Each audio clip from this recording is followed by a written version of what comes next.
Welcome to the circle, everybody. My name is Brian Piergrossi, and Giovanni Piergrossi, my son, is also with us, and we're going to have a chat. And some other people may join in the conversation as we progress, but we're going to have a chat about some interesting topics that are worldly and I think of great importance to all of us right now in these times, and that are changing quickly with the technology around us, with the AI, the way social media is changing, the way phone addiction is increasing. How do we navigate these times? What are the positives about the technology around us? What are the negatives? What are the pitfalls? What are the possibilities, the potentialities? We'll be discussing and exploring all of that. A few housekeeping things to inform you on before we jump in further. One is that a little bit of a format change as we go forward. We'll still do some live circles, 7 p.m. Eastern on Thursday. One of the challenges is certain guests getting them at that time is proving to be difficult, and arranging certain things is difficult. And there's certain people I do want to talk to, and I think you really want to hear from. So I will do some recorded at other times. And then YouTube has a feature where you can premiere it live at Thursday, 7 p.m., and people can participate in the conversation live as they're viewing the dialogue. So we'll have a few podcasts that will be like that. We'll still have some that are live on Thursday evenings. And then for our Patreon supporters, I want to have a space. This is something we've talked about for a while, but I think get this going in the next couple of months. Have a space for Patreon supporters that is a private space that is for us to go in deeper on some of these things, inquire into deeper and dialogue on things, and maybe share a little bit more vulnerably than you can share in a public podcast format. So those are some things to feel excited about, look forward to. I'm excited about them, looking forward to them. We're going to be doing a little bit more promotion. Gio started to help me out with YouTube Shorts. So we have these long form podcasts, and sometimes we have these great chunks, these great bits of wisdom that are in there, and why not give people a chance to listen to those, and then maybe they can tune into the long form podcast as well. So we're working on doing some edits of some of these great podcasts we've done already of the circle, and then sharing some of those YouTube shorts. And speaking of promotion, inviting word of mouth is always one of the key ways to share things, because it really builds that tight, cohesive sense of community that those of you who know me know I feel very passionate about. One of the things that the rise of the phone and the technology we're immersed in is it's really broken down the community even further, the sense of community even further, and isolated people even more, which was the opposite of what it promoted itself to be. You can't really replace in-person community. You can't really replace seeing people in the eyes to eyes, face to face, a live conversation, real conversation. So this is the next best thing to in-person. And we do have an opportunity to meet in person soon. We'll talk about that as well with the upcoming retreat. We have September 5th to September 7th. And promoting with sharing this podcast to other people. You can share on social media, you can subscribe on YouTube, you can like, you can comment. The idea is to create an ongoing conversation, an ongoing dialogue. And I'm sharing topics that are interesting to me, that I feel inspired around, that I feel passionate about, but also topics that I feel like the community around me, meaning you, is interested in and wants to talk about, wants to explore. So also feel free to share topics you're interested in. Feel free to share guests you want to have on. Um, and the idea is always that we're co-creating this together. And so feel free to contribute in whatever ways you like to contribute. You can also contribute financially to support the podcast on Patreon. That's patreon.com/the big low. That's really helpful. As the podcast grows, my intention would be to have it free of advertising and have it be listener supported, subscriber supported. So if you can support as a monthly subscriber and supporter to patreon.com/the big low, that would be TIGBIGGLOW. That would be greatly appreciated and helpful. And also you can make one-time contributions through Venmo and all the different ways. PayPal, I won't go through them all, but those are linked on the YouTube channel. You can see those. So yeah, we're having this retreat coming up, digital detox retreat, September 5th to September 7th. And we're having it because it's important, because it's needed, because it's necessary, because there's something about being on the screen that I would say makes people a little bit insane when it's overdone. One of the things I'm noticing, Gio, that's really interesting is I noticed that, and it's almost like I want to. I haven't really seen many exceptions, and this might be one of those things that's like, uh, almost 100%, where the more people are on, and I just started kind of thinking this in a deeper way today. The more people are on the screen, the more people are on their phone, the more people are on social media, the more they seem to think that the world's in a terrible place, the world's going crazy, the world's going insane, we're doomed, it's just about over.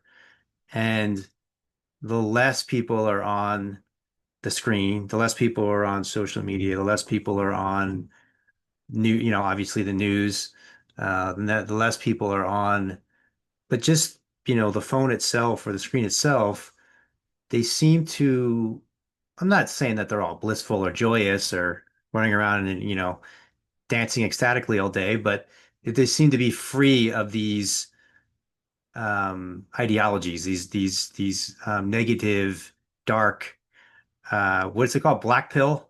These black pill ideologies. They seem to be free of them. So I'm wondering if that's something that you noticed that you're observing maybe in yourself or others that you're connected to as you move about your most interesting life. Well, I definitely have noticed that. And let's just get one thing straight here. There is a lot of crazy stuff going on, and there definitely is a lot of crazy things going on in the world right now. But nonetheless, yeah, I think people who are on social media all the time, just like you have people who, watch a certain social media feed or, it could be TikTok or YouTube or whatever, and they, whatever they watch, whatever they watch, it reinforces that belief system. So, a lot of these social media, they'll post like more extreme stuff because that is what keeps your attention on social media. It's the same thing with news channels. It's like there's that saying, if it bleeds, it leads, right? So news channels make profit when they have stories that get a lot of attention. Stories about racial division, stories about something that is very controversial, stories about things that get people, in a frenzy, right? And we can see the effects that these things have on society, which are not positive, but nonetheless, that is how, this machine works. That is how, the news works. That's how a lot of social media works. And it's also just like, people who are not on social media can just be present. They can be present with their family. They can be present with their friends. They can be present with whoever is with them. Um, and it's a lot better to um be in person with somebody than to be stuck on the phone. Um, do you agree, Dad? Yeah, I think that you mentioned an interesting point about the what people call the attention economy, right? And it's like whatever gets your attention is what people are going to put out, right? Because the attention economy, if I have a social media channel, if I have a YouTube channel, if I have a TikTok channel, if I have a podcast, the more attention I get, the more money I make. It's really that simple. And so what gets attention? What will get your attention? So you want to explore, you want to try to look into, you want to try to understand what will get people's attention. And what will get people's attention, hasn't necessarily changed that much. I don't think the human brain has changed that much, since we've been around as human beings. And so things like lust, sex, or what should I say? Not sex, but um, the promise of potential sex, fear, violence, um, despair. It's interesting because the way that the brain is wired, and the way this has been explained is when we were kind of back in the caveman era, we had to keep a lookout for predators. We had to keep a lookout for the saber-toothed tiger, this kind of a thing. And so we were always looking for the bad things, and that's where our attention would go. We're walking through the jungle. We're not enjoying the sound of the peaceful singing birds or what have you. We're not enjoying the beautiful sunset. We're looking for the predator. We're looking for the thing that's going to kill us, that's going to destroy us, going to put an end to our life.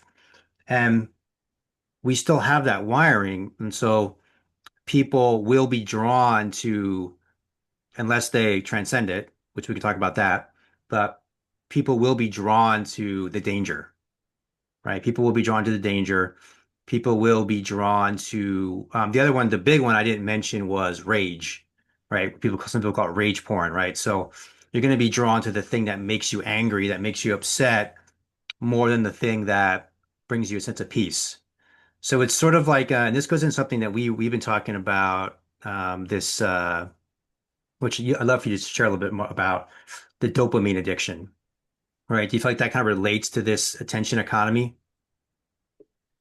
Yeah, so I think the attention economy well, first of all, one thing I want to mention about attention in general is where you put your attention is very important. And it's something that a lot of people don't think about enough.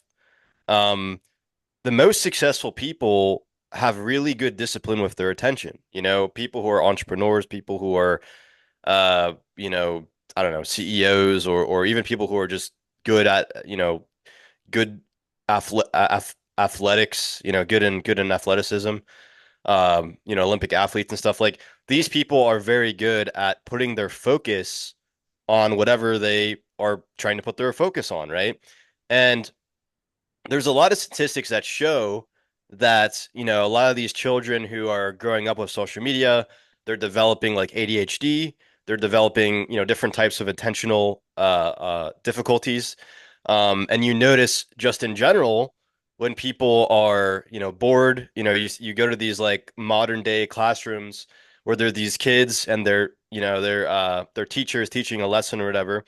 And a lot of these kids are on their phones because the moment that they get bored, they think, oh, I gotta go on my phone. But it's not just I'm bored and I gotta go on my phone. It's also that there's these notifications that are going off, these bings, and that's what you talked about, that the dopamine from getting those notifications, from getting my post was liked, or new friend request, or a new message from you know this person, right?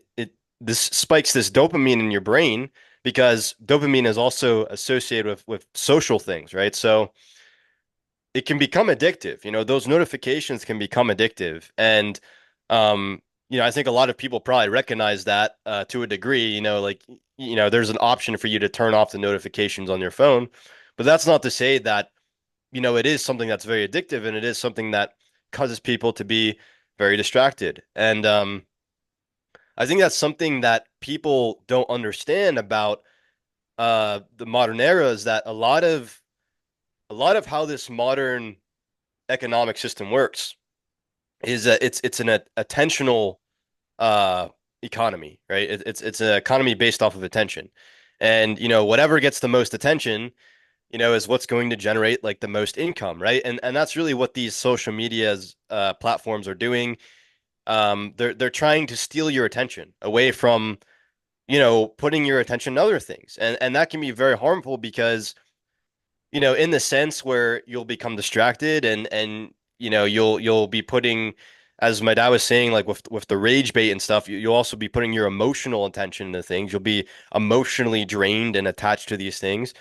But also it's just a matter of is your attention going where you want it, or is it getting pulled away by things that are not important, that are not things that are going to bring value to your life? And unfortunately, a lot of this stuff is unconscious, like there is like an evolutionary mechanism. If, back in the day, you had to be careful, and you had to maintain your attention on things that were potentially dangerous, right? Or if you saw like attractive mate or something, you would put your attention on that, right? But these things are kind of used against us now, Um, there's a reason why social media tries to promote like more explicit imagery because it knows that if you see something sexual on social media, it's going to keep you on there, right? So all these things are again basically made to steal your attention away. And then it's meant to do that by, creating this dopamine addiction where, when you go on social media, when you go, through your feed or through YouTube, YouTube Shorts or Instagram Reels or whatever it is, right? There's this short-term videos that have all this novelty, right? Because you could see a new video like every 6 seconds. You can scroll, this, that, and I've seen people do this, right? It's crazy enough. Like I've seen people in my generation where it's not even a conscious thing that they do. They literally just take out their phone, click on everyone's story, go through the post, go through the reels, and it's almost like they're just doing it unconsciously. And the saddest thing is that a lot of people what I see especially is a lot of people do that when they're stressed, when they're bored, when they want to have some form of escapism, right? Immediately people go to social media, they go to watching content, they go to looking at people's stories or just they go to this dopamine these this dopamine reward, right? That is social media. And yeah, I think it's a very negative thing. And I think again the main issue is it's replacing, things that are Focus. actually more valuable and healthy to put our attention towards and our emotional uh attention towards and Let's drill in on the focus part because I think that's the key. That's the key, right? So it's like when I kind of look at my coaching and all the work that I do and that I've been doing, it's you can almost say it all comes down to focus, as you said. Focus is the key to success, right? So the primary thing that a good coach does is keep you focused. And if you stay focused, then everything that you want to manifest, everything you're called to create in your life will come into being. But if you get distracted, then it won't, right? And it's more important now than any time in history to maintain focus because there's more distractions than there ever have been any time in history. Even social media, it's interesting. They made a change a couple of years ago. Meta did, which is Facebook, Instagram, where if you want to go in and you just want to, give somebody a quick direct message or you want to make a quick post or you want to, do something, you can't go in unless you see someone else's post first. And I find the post that I have to look at first is usually something I would say it's almost always something that is uh, potentially enraging or creates anger or creates conflict or is contentious or wants to stimulate some kind of argument, has strong emotion. And so it requires focus to say if this is your focus, if your focus was to go into accomplish a particular task at that moment, it requires focus to say, I'm not going to get sucked into this. Right? I'm going to stay focused on what my task is and what I'm called to create here. And so that kind of focus is required, as you navigate social media, because I don't want to I'm not making the case that the internet is bad and we shouldn't have the internet. But it's knowing how to navigate it properly, that it's to your benefit and to the benefit of the people around you, and not to not a negative cause of suffering in your life and the life of those around you. So that's the key, right? It's a tool like any other tool. So that's just something I think that to maintain that focus is something that's really valuably mindful of. Now, let me throw this out.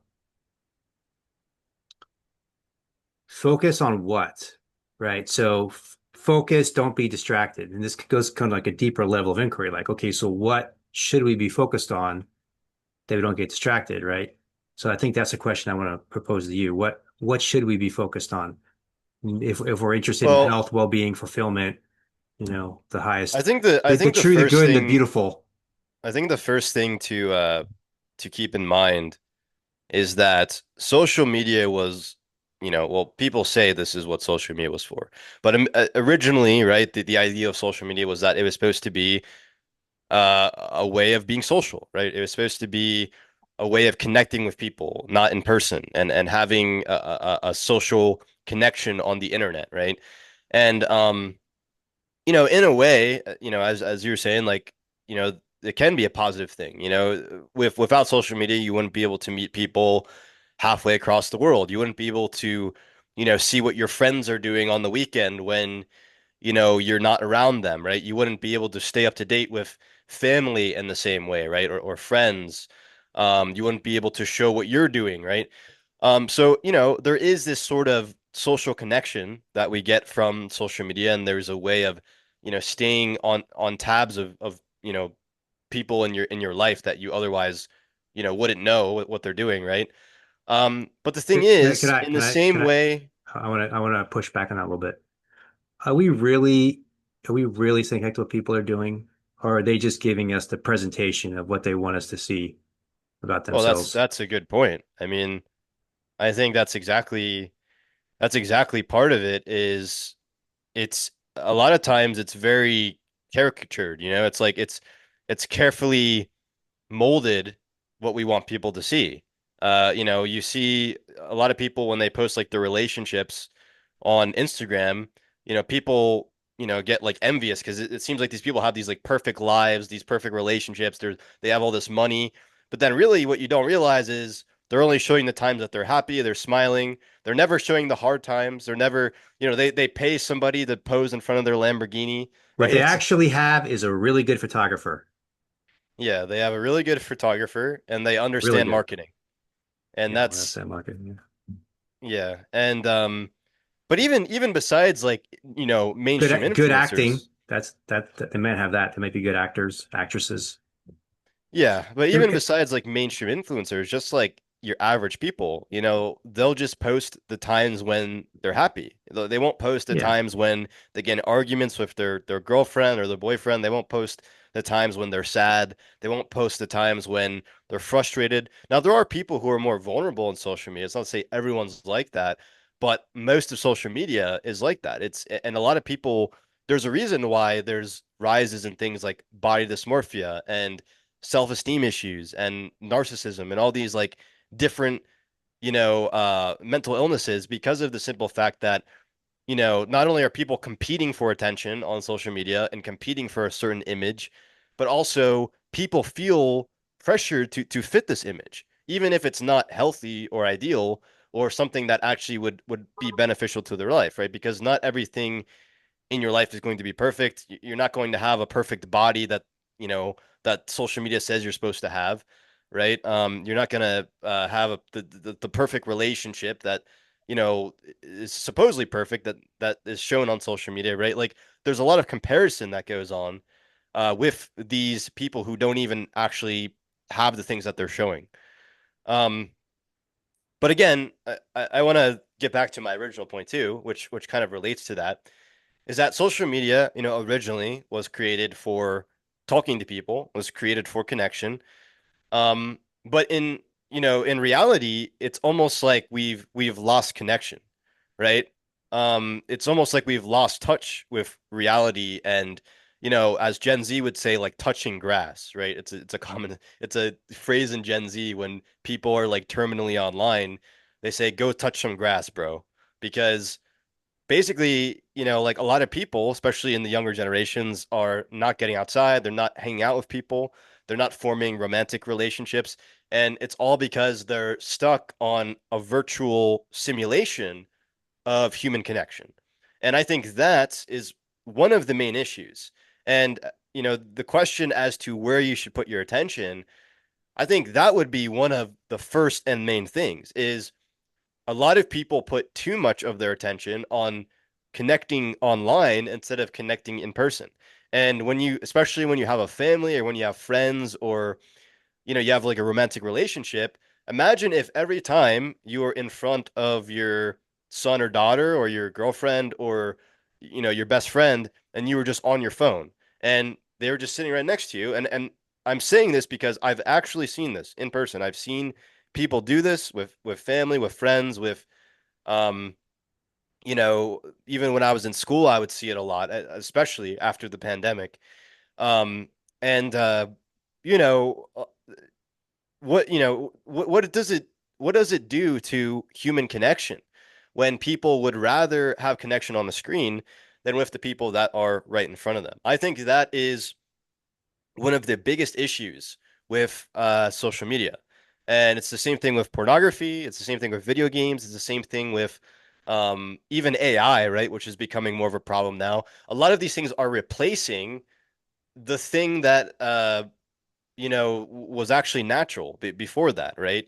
So I think that's the main thing. Like, I think what matters is putting your attention in not only reality and the things that are actually truly in their natural form, which, for social connection is connecting with people in person. Um, but also, I think it's just a matter of being present. It's a matter of being present with the things around you. And in my opinion, when you're stuck on your phone for 10 hours a day, that is not being present. Okay, That's why people have. there's a couple problems. So first is long-term gain versus short-term gain. So if I'm sitting in person with a dear friend at a cafe or something, and I have my phone, I can probably watch a 1 minute TikTok video, and it'll be more interesting and exciting than 1 minute with my friend, you know. Uh, but if I sit in conversation with my friend for an hour, there'll be way more long-term gain from that than the short-term gain. In fact, the TikTok video will probably have negative, be negative for me in the long run. So I think it's like shifting the mind from the short term, from that kind of like the attention span getting shorter and shorter and shorter. And this is where, the counterbalance of long form podcasts like this, actually, that are unedited, create that counterbalance where they simulate real life conversations, authentic, in real time. You're not editing it. You're not putting in fancy different angles and cutting different cuts every half a second. Um, you're actually training your attention together, and you're being dialogue together and conversation together. And I think there's something really affirming for the soul in this kind of communication, this kind of dialogue together. And second thing, which I think is even the more pressing issue, this is something that I kind of remind people of when the conversation goes this direction, is like, okay, let's say I say, okay, well, I'm not going to be on my phone today, and I'm going to actually like communicate with people. Well, the problem is everyone else is on their phone. So now I'm just alone by myself. So I'm not having any real connections. And I just go, okay, let's go back to my phone, because at least there I'm having the simulation of, pseudo connection with people online, where if I go offline, everyone else is online, so I'm just alone by myself. I could be Well, I could be in lem- communion with the trees, or, with the flowers, but I can't really be in communion with other people unless I create conscious intention around that. And that's where I'm excited about the retreat coming up that we're doing, a digital detox retreat September 5th to September 7th in Black Mountain, is because I think that's kind of the future, is conscious people, a group of people consciously, intentionally coming together, free of the phone, because then you can have real face-to-face dialogue and really drop into deep presence with people. You can even get into deeper intentions, like we're coming together free of the phone to go into deeper levels of health and fulfillment and spiritual connection. You can have that intention together and be in nature together. And so I think that's the next level as I see it. yeah, I wanted to add something that you said because you mentioned how a lot of people, when they get off the phone, they're around other people who are on their phones. But I think the other issue, which might even be more something that's even more of a problem, is that a lot of people are isolated and they don't even have friends in the first place. Like, they don't even have people that they can connect with if they wanted to in person. So they're left to go online. And though I'm actually saying this because I literally watched a video the other day where a woman talked about this, and she said the reason she goes on social media so much is because she lives in the middle of nowhere and she has no friends. And I think that that is even a bigger issue where a lot of people are isolated and they don't have friends, they don't have family, they don't have people that they can connect with. And so they're stuck going online, they're stuck going on social media, they're stuck on these online ways of connecting. And what that does is it creates a feedback loop. because the more that you go on social media to look for connection, the less likely you're going to seek out connection in real life, and less likely you're going to seek out connection in real life, the more likely you're going to go on social media. So it's basically a feedback loop that makes you more and more lonely, and it makes you more and more dependent on social media for that connection. So I think that that is also another thing is I think aside from just creating communities that are not on social media, it's also just creating communities in the first place, giving people that opportunity to connect because there's a lot of people that aren't even looking to connect anymore because they're so addicted to the connection that is virtual, that is simulated, right? And so I think that even what we're doing with retreats or we're doing with even connecting on in the circle for example, it might be a virtual form but it's still we're still connecting. We're not like scrolling through social media or looking at people's stories, right? And it we're still able to have retreats and come together in person through meeting people on the internet and simply gathering people that would otherwise not be in person, right? And I think that is something that is uh very important. Just connecting in the first place and really looking to pursue those in-person connections versus connecting, on social media. I think that is one thing that a lot of people should really be more conscious about is how much of my social energy, just as a term, is going towards social media and how much of it is going towards forming real connections. Because that is something that even I struggle with myself, right? It's easy to just go on social media and be like, okay, this is fulfilling my social needs. And I want to make that point too. Like socializing in itself is one of the most important factors of human well-being. Aside from, mental health and physical health, I think that social health is also extremely important. And I wish that that was its own sector of, psychology or something that some sort of field, right, that people would study. But we're really only just realizing this now because community and family structure and having that like inbuilt those inbuilt small communities, that was something that was just normal to us for thousands of years. I mean, if you weren't in a tribe like thousands of years ago, you would die off. There was no way to survive without being around other people, and that's why we're so dependent. We're so we need that social connection so much. That's why it leads to all this mental illness when we don't have that, right? So I think that recognizing that that is a really important factor, because yes, there's like the spiritual things and there's the conversations you can have, but really just being present with other human beings in itself is something that is very lost in the modern day and something that, like you go to these ancient tribes, they don't even talk to each other. They just sit around the fire and they be with each other. They just sit there in silence and in presence. And that is something that we've, again, like we've lost in the modern day. Even when we are around people, we feel like there's something we have to get out of that conversation. Like there's some need that we need to get from these people. But really, I think the most important thing is just to be present and just to be, it's like when you watch like your child just like playing or something, or you just like go on a walk with somebody in silence, something like that. Like that is something I think that is very human. It's probably one of the most human things that make human beings unique, but not only like but also just make us who we are, right? So I think that that's a really important point. Yeah, it's there's a guy, Sean Stevenson, who he's like a health expert, physical fitness expert. He's been in that field for a while, I think like decades. And he made an interesting post recently because he'd always do stuff about like posts about like working out and nutrition and this kind of stuff. And he made a post and he said, studies have shown this is the most important thing for health. This is the most important priority for health. And so you think, okay, what is it going to be? It's going to be like doing the bench press or eating broccoli or something. And so he goes, relationships. Relationships are the number one key. Quality relationships are the number one key for health.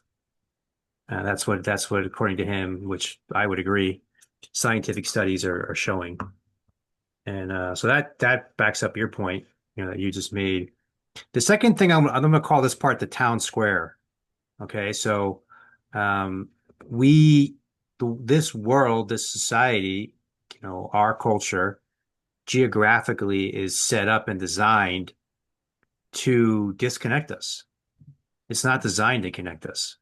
It's designed, and I believe this started, I would say, like 1950s when the TV started becoming prominent. Then you had the suburbs start, and people would just start to watch TV. This is the first screen, right? Which now is these things.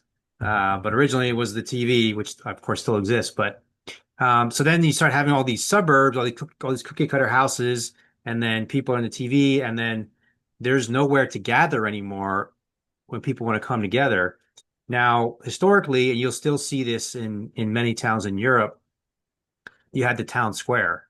So if you go to like a small town in Europe, though, and even some of the bigger cities in Europe, they'll have a town square in the middle of the city, and you can go there even today in 2025, and you'll see people playing music and juggling, sitting around having conversations together, drinking tea, drinking coffee, writing, writing, journaling, all these things, it's like it's a place for the people to come together. So, if you want to be social, that's where you go to come together, and it's in the middle of the town, right? And we don't really have that in America. And we don't, and even, if it does exist in some form, again, you got to get people off the phone, and let them know that there's something happening. Maybe there's live music or there's, something interesting, so there is ways to do it. And I would say kind of the substitute for that, which we've talked about a bit, would be the small town cafe or the neighborhood cafe, where you come in there Church. regularly. Yeah, well, how about you talk about that one next? That's a little bit different. But this is where you come to a place regularly, you start getting familiar with the same people in a small town. And if you're in some gigantic city, that's not going to work like that. But if you're in a small town, you start getting familiar with the same people, start to get to know people's names, they can start to get to know you, start to get to know a little bit about them and their families and your family. And now you're creating community, right? So that is something that we're just missing. We're missing that central gathering place, physical gathering place for people to come together. We have the virtual gathering place, which is the circle, right? We've been gathering here on Thursday nights, and we have a great sense of community through this.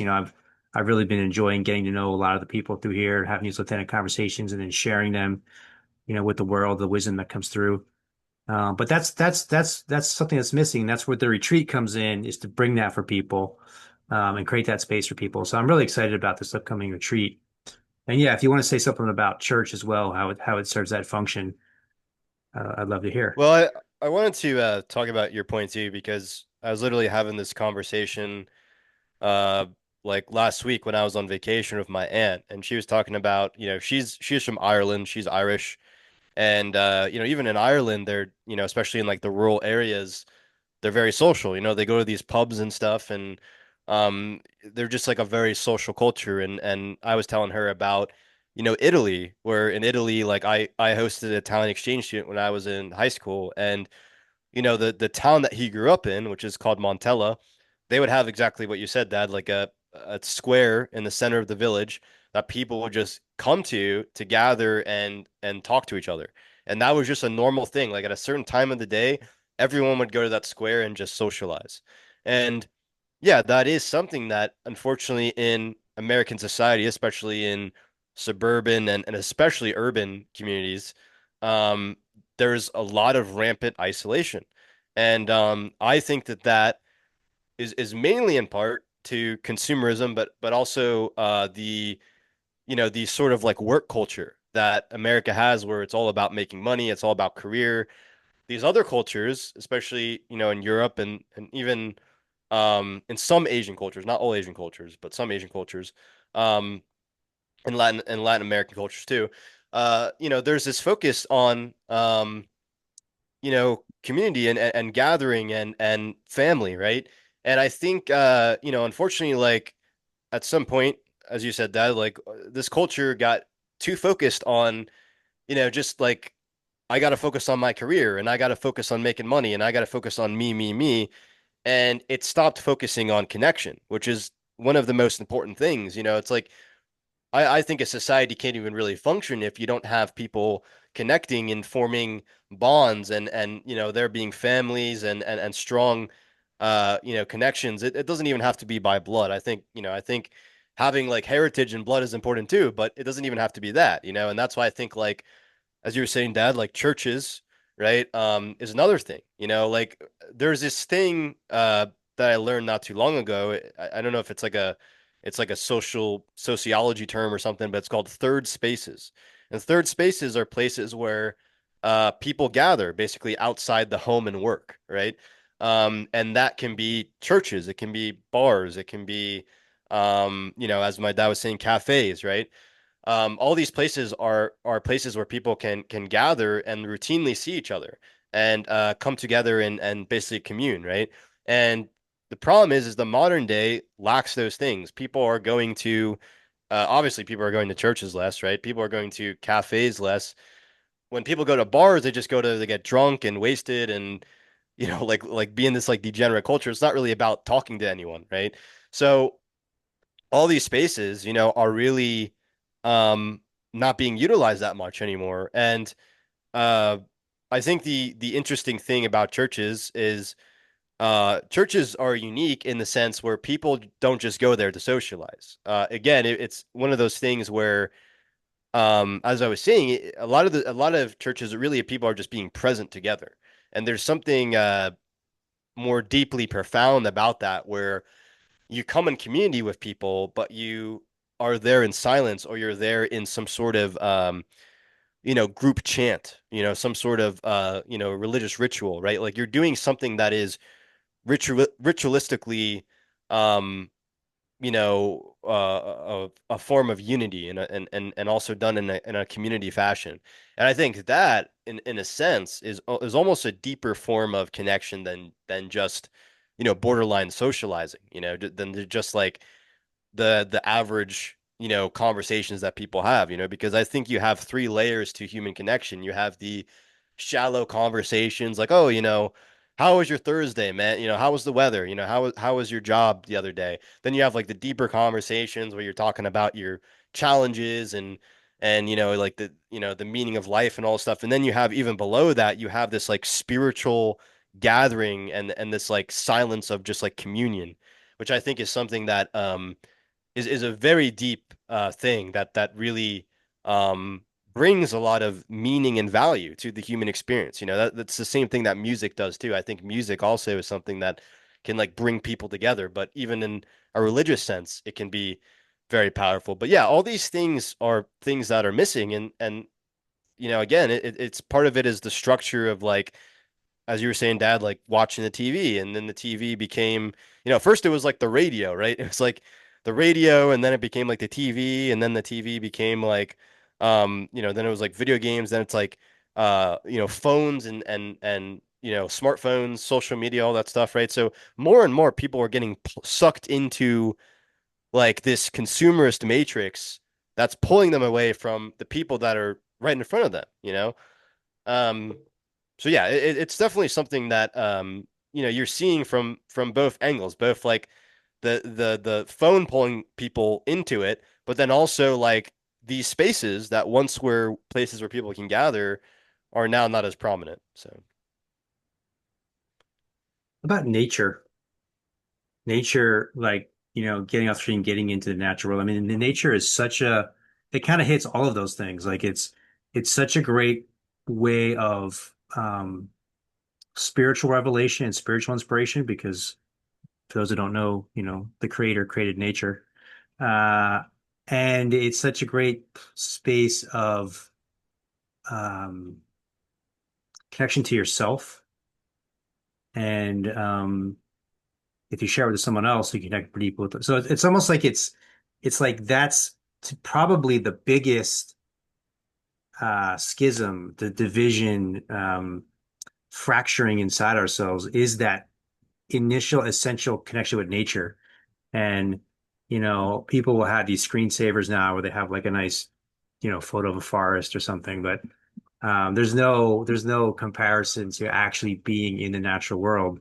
So it's like there's kind of like two levels. There's like you had this move into suburbia or move into urban, the big cities, the urban areas where we're cut off from nature. And then again, the phone can be some kind of a sense of a substitute where maybe you're watching, a movie that has some nice scenery or something, some natural scenery. But actually making the conscious intention to get into the natural, I think that's so healing for people. I think a lot of our audience, our community knows that. But there are people that forget or lose awareness of it or need to remember that. And that's another thing we're bringing into the retreat. We're going to be in the Blue Ridge Mountains, one of the most majestic places in the world outside Black Mountain. And you just get into the mountains. You hear the sound of the creek. You hear the sound of the wind rustling through the leaves. You hear the birds singing. That's just the audio part, let alone the visual part. It reconnects you to some essential truth. The way I would say it, it connects you to God. It connects you to the essence of who and what you truly are because you're in God's creation. And we're trying to simulate a lot of the stuff with the screen, but it's just a reproduction. At best it's a reproduction, but oftentimes it's not even a reproduction. It's something much more damaging to the soul that we're taking in. Right. And I think one thing, when you're focusing more on the spiritual aspect is that man did not create God. God created man. So a lot of people like, they think that going into this like, going into like more technology is like getting closer to God, but really it's the opposite. It's like moving away from that and going into, as you said, like God's creation, right? Because like not to say that like um there isn't like an aspect of God that dwells within all of us, but I think that the natural world, kind of like the story of like Adam and Eve, right? Like there was this like perfect sort of like garden that God created. And, like humans kind of like became, like cocky and thought, oh yeah, like, we could do this our own way, right? We can figure this out and, like eat from this tree, the tree of knowledge of good and evil and all stuff. And like we can figure things out on our own, right? And I think really that's kind of like what that story is talking about is like you know human beings like our intelligence is vast and like our ability to create things, our ability to have this ingenuity and innovation to create all these tools and stuff is absolutely amazing. But the thing is, it also is a tool that can be very destructive.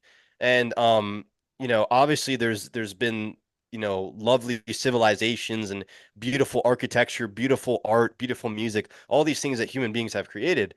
But also we have to keep in mind that there's also a beauty that just already exists.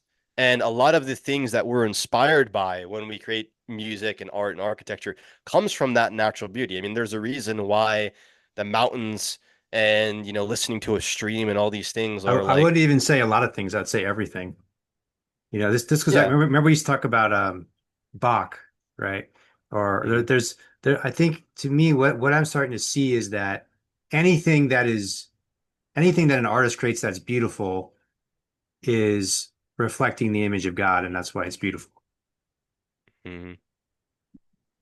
Yeah. I mean, I think that a lot of times it's like a lot of people don't understand that like you're not gonna find God in some like city or something, in some like city where all these like all these cars are going around. Like, you might find God in like a church or something like that. But I think that like there's like this country song. It's like I went to church in a Chevy. And I'm not really like a big fan of country music, but when I listen, I really like that song because it's exactly what the guy's talking about. He's talking about he's driving in a Chevy and like he's in nature and the sun's shining down and he's looking at the trees and like the beautiful like scenery around him. And to him, that's going to church. To him, that's communing with God. And I think there's something that's really special about like immersing yourself in what, humans have been, born from, which is nature. Like we're nature ourselves. The atoms in our body are the same atoms that are in, asteroids and in other galaxies and stuff. The atoms in our body is what, is in the ocean and is in the soil and is in the stars. Like we're not made out of something that is some fake material or some like artificial substance, right? We're made of the same things that are in the dirt, the soil, the trees, the river, right? So it's like all these things are part of who we are. And I think that is something to really keep in mind, is that at our heart we are nature. At our heart we're not like a phone or a screen. We are nature.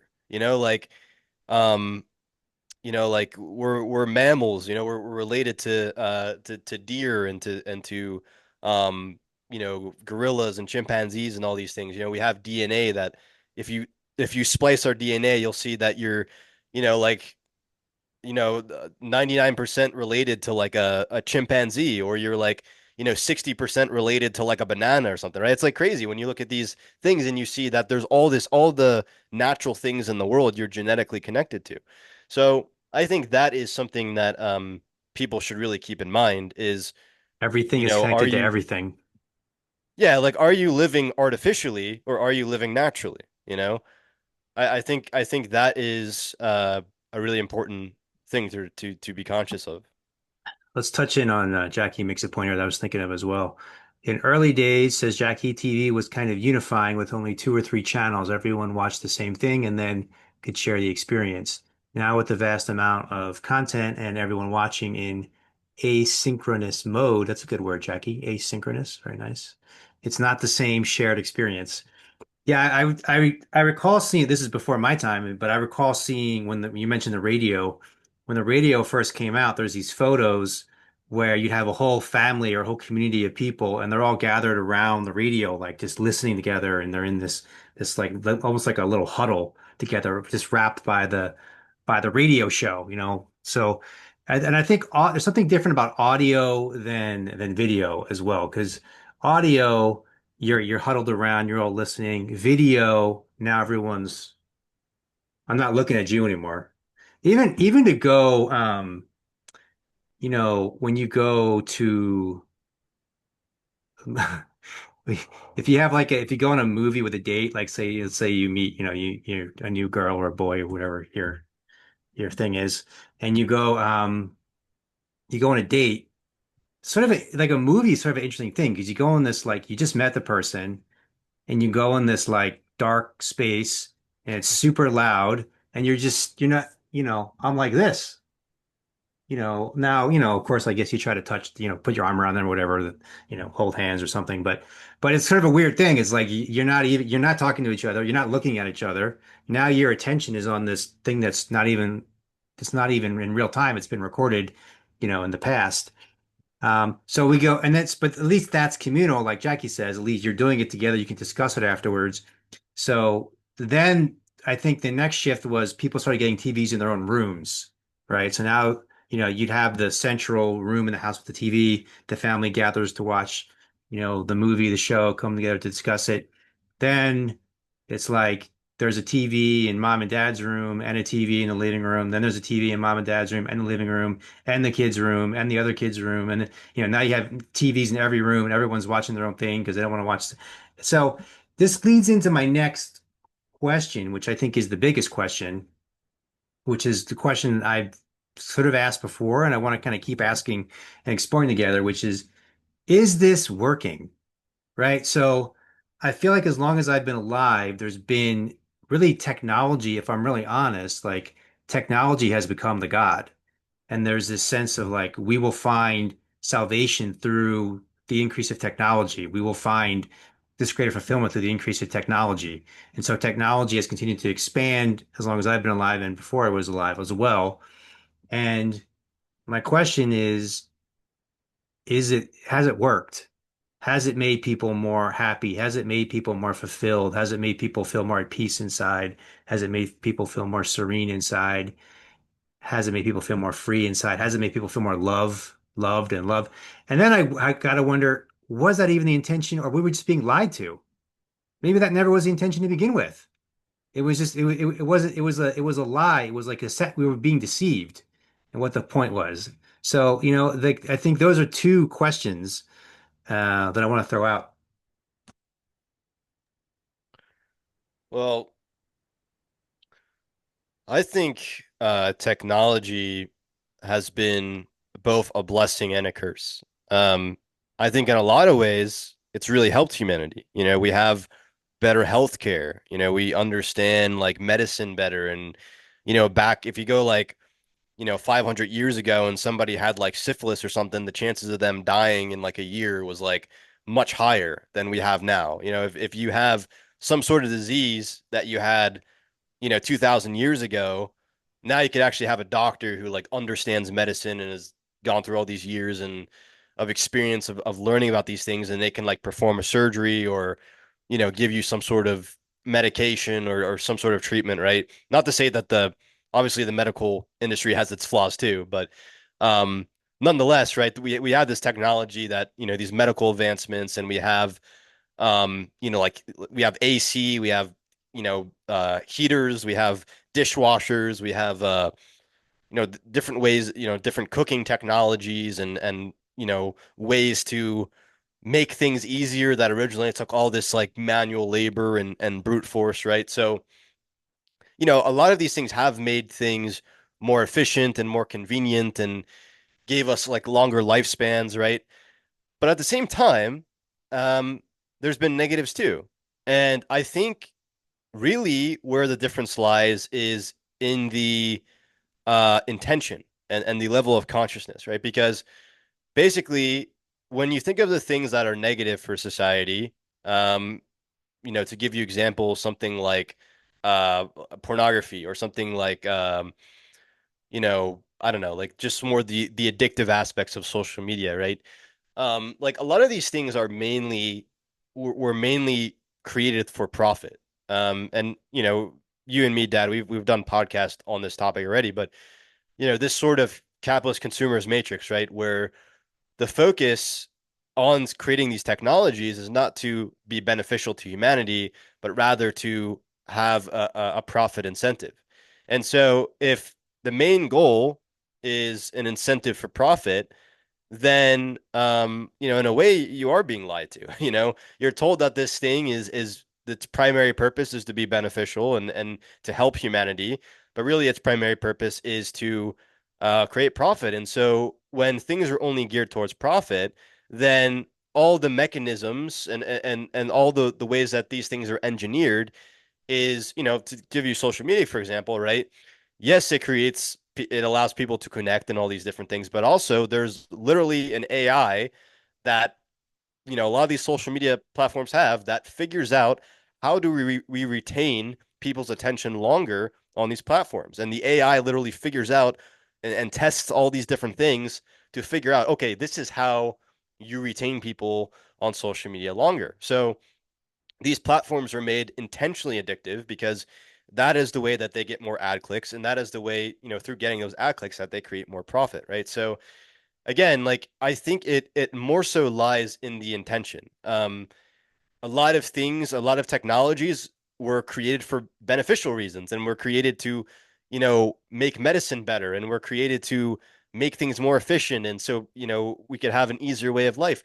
But there also were a lot of things that were created with more of a nefarious incentive, to only profit a small percentage of people or to take advantage of a large percentage of people. So I think that is really where the line is drawn. Like again, it's like if you have a knife, you could use it to make like a really healthy meal, or you could use it to like stab 30 people. It's like it's at the end of the day, technology is just a tool, and it can be used for very good things or very bad things. But it really matters where the attention lies behind it.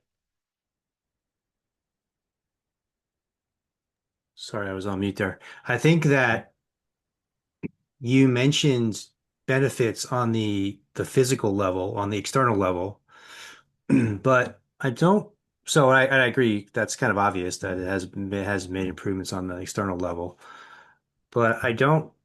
I would say that I think it's not helpful and actually negative on the internal level, on the spiritual, emotional, psychological level.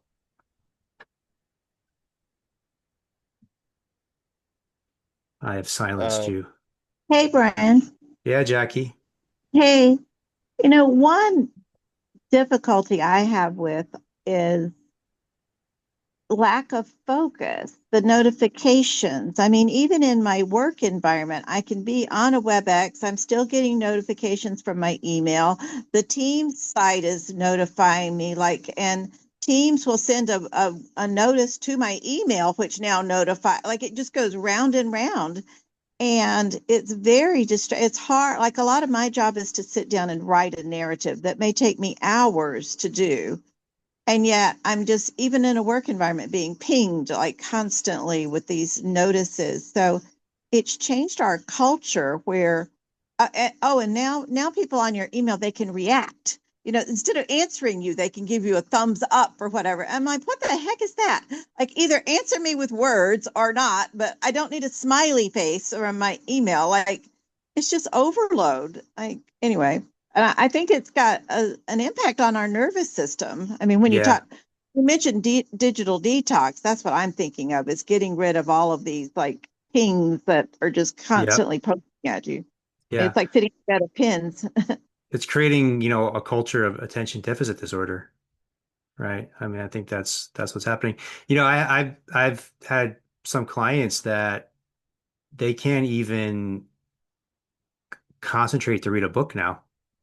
This the attention span is so they need something constantly, this constant TikTok type, notifications, screens flickering, sounds going off, and like to just sit down and read a book. It's like, oh, that's like it's too boring.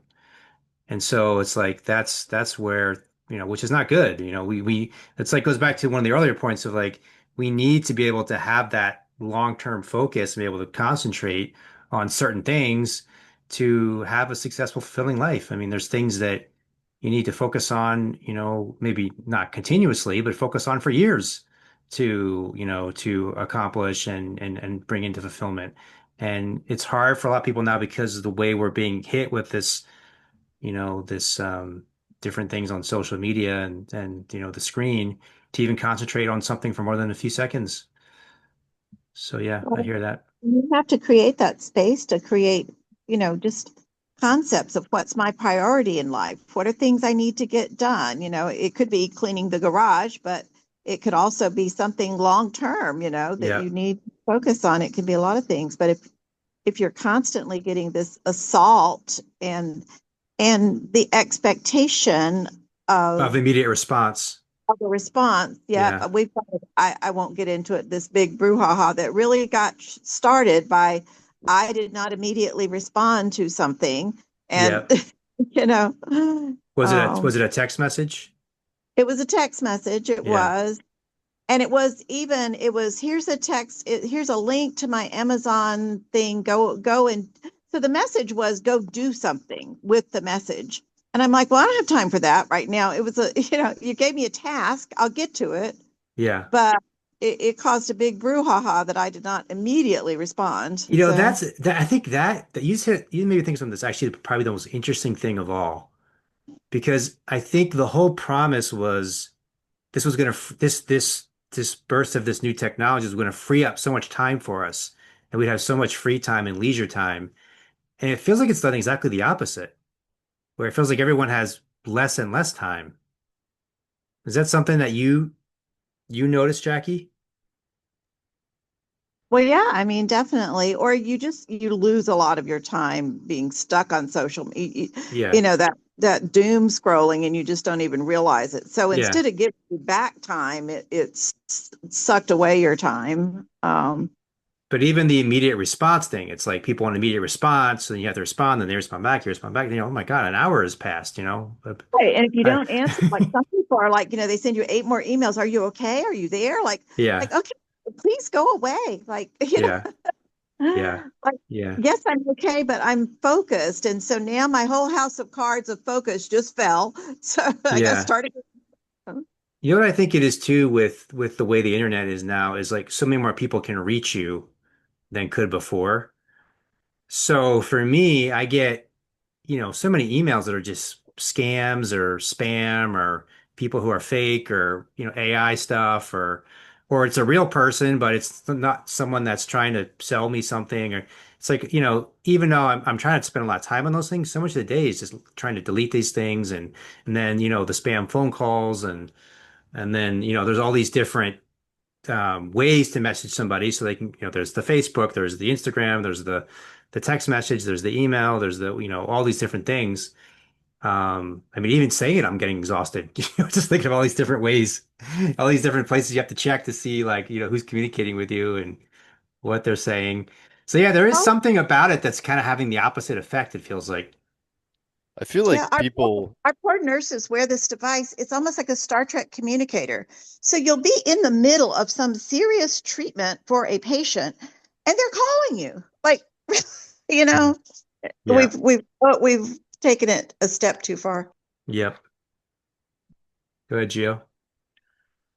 I feel like people don't recognize that there actually is an exhaustion that comes from that, from all those different things pulling your attention in different ways. Like the human brain, you have to think about it like the human brain like evolved in these like environments where we were trying to like crack open like a nut or something, like in the forest or like we were designed for these like simple things, like we weren't designed to have like 1,000 notifications going off and checking 30,000 emails and having to message our boss and our wife at the same time and then our friend is asking to hang out and we have to like message all these people. It's like that we're not evolved for that. We're not even like our brains are not even designed to have that much stimulation.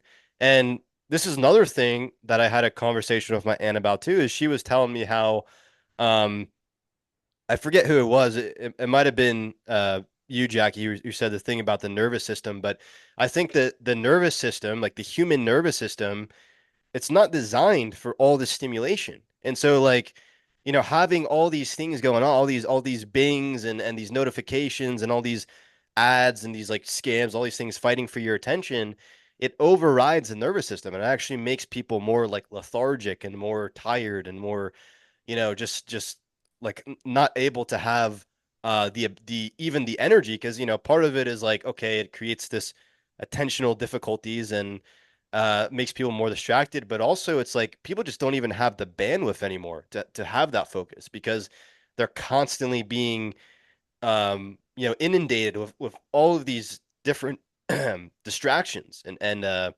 notifications, all these things. And I would say to another point is especially for Gen Z, right? A lot of people talk about like the Gen Z dating crisis, how Gen Z has problems with like the dating or even like people are having problems with like friendships and these things. And I think a lot of that, again, like a lot of this technology has changed the way like even people have communication anymore. Like communication, especially for the younger generations, has completely changed. Like ghosting and now they have a new word like fubbing, which is like I guess it's like you're on your phone when people are like around you or something, but that all these like weird terms that have popped up is because of the fact that people are communicating online. Like when it comes to ghosting, for example, I thought about this for a while, but think about when, like 1,000 years ago, or even like a couple hundred years ago, you would be in a small village of people and you would only know the people in that village. And you would see that same person, like the person that you would talk to, you would have to see that person again because like you only would know these few people in your town. So there was no such thing as ghosting because you would have to confront that person at some point again. There was no way to ghost them. There was no way to like invest little time and then, completely like get away, right? But now that's a normal thing because it's almost like the attention that you give people are optional and these relationships that you form online are so superficial and so there's no like deeper connection, there's no deeper investment, and you're never going to have to see that person again. So then all these relationships become, it's easy for them to become transactional and superficial, and you don't really have to invest much in them because again, it's done over a screen where there's no consequences. You could say like really terrible things online. There's no consequences for that because no one can punch you in the face. No one can, you want to face the social ramifications of your community, like excommunicating you or something, right? It's like, it's just really changed how communication operates. Well, because of all these reasons, we did some contemplation and have a solution, or at least the beginning or the start of a solution, which is the Bigelow Digital Detox and Breathwork Retreat on September 5th to the 7th. Jackie will be there. I'll be there. In fact, everyone on the call right now will be there. Gio will be there. Annie will be there. My wife, Annie. Joa, our other son, Joa, will be there. Arnie will be there. Some of the folks who aren't here tonight but are usually here. Well, most of the folks who aren't here tonight aren't usually there will be. It's going to be a really great group coming together. I'm not going to go through everyone's names, but right now, but um, the people that you love and that you admire and that you like and you want to be with, they will probably be there. And I think, we've done many, many retreats and the triple digits has been, it's funny, Jackie, I was thinking about it, like what has it been since 2008 when we first met? Yeah, Yeah, yeah. so you've been to a lot of the retreats over the years when you can make it, and it's been a pretty amazing journey. But there's never been this is the first one where it's actually an agreement to be off the phone for the duration of the retreat. The retreats are in person, and people generally aren't on the phone that much, but we're really going to make that intention together and just have this space um, to all the things we talked about. Having space to be present together, to be in a space of deep listening together, to be in a space of really inquiring deeply into life, to be having in space of guided meditations and breath work and connection to nature and eating meals together, maybe even, making music together. And I think it's really going to be healing, restorative, regenerative, and kind of remind us on some level to what life is really about. And doesn't mean we need to spend it doesn't mean we can't ever use a phone again or be on a screen again. Like I said in the beginning, I think there is some value to these things, and if they're used properly, we can benefit. But it definitely does feel important to make at least several times a year, at least, to get away, to get off the phone, get off the screen altogether, and to connect with people in person. So I'm uh, I'm looking forward to it, excited about it. And anything you want to add about it, Gio? You're on mute. Sorry. I do want to add that I will be leading a meditation at that Oh retreat, yeah. which Gio's I'm going to lead his first guided meditation at a big low retreat. second So that is, second. well, first week, multi-day one. Yeah. Um, but I also wanted to add a point to what you said. I think that yes, you can return to your phone and all that stuff, especially if you have like business that you're doing or you like let's say you operate in business that's online or you have to communicate with people online. But it is important to understand that using your phone is optional. Like if you really wanted to get away from using your phone completely, you could do that. You have the free will to do that. It's not like it's completely impossible or I mean, if you join the Amish, they're not on their phones, So there is people, there is communities that don't use phones, and I just want to say like that is a possibility. And if that is something how you feel deep down that you just want to completely get off your phone, maybe you want to like go live in some remote area and just be away from society, away from technology and stuff. I mean, that is all you because again, you have the free will to do that. There is nothing that is binding you to saying that you have to be on a phone 24/7. But nonetheless, if you start making a conscious decision to come to like intentional communities that don't have the phone, like for example, the retreat that we're doing, things that we're doing in the future. I think that is a start in that direction because, me and my dad are aiming to do more things like that where, there is going to be more opportunities for people to get off the phone and to be in a community that intentionally is just there to be present, and not on a screen. So, yeah. Beautiful.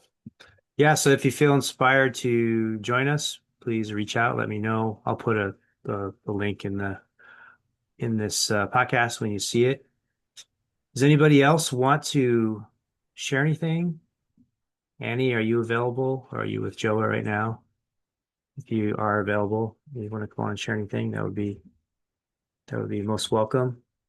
Arnie usually likes to stay quiet, so I imagine he'll stay quiet. And anything you want to share, Gio? Close it out. Any final words? Words of wisdom? I think that's it. I mean, I know we've had some other podcasts as well that the audience can check out if they want. We've done a podcast on like Gen Z and kind of how social media has affected like dating and the effect that pornography has on young men and like all the a lot of things of technology me and my dad have done podcast on. So if any of you guys are interested in checking those out, there are podcast episodes on that.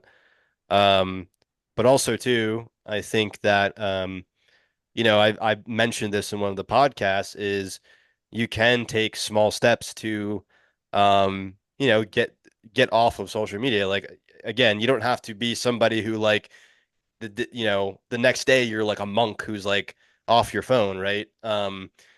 There's ways where you can just do certain things like I think Jackie was like talking about like the notifications on social media. Like you can turn those notifications off. You can That that is even that is a good thing to do, actually.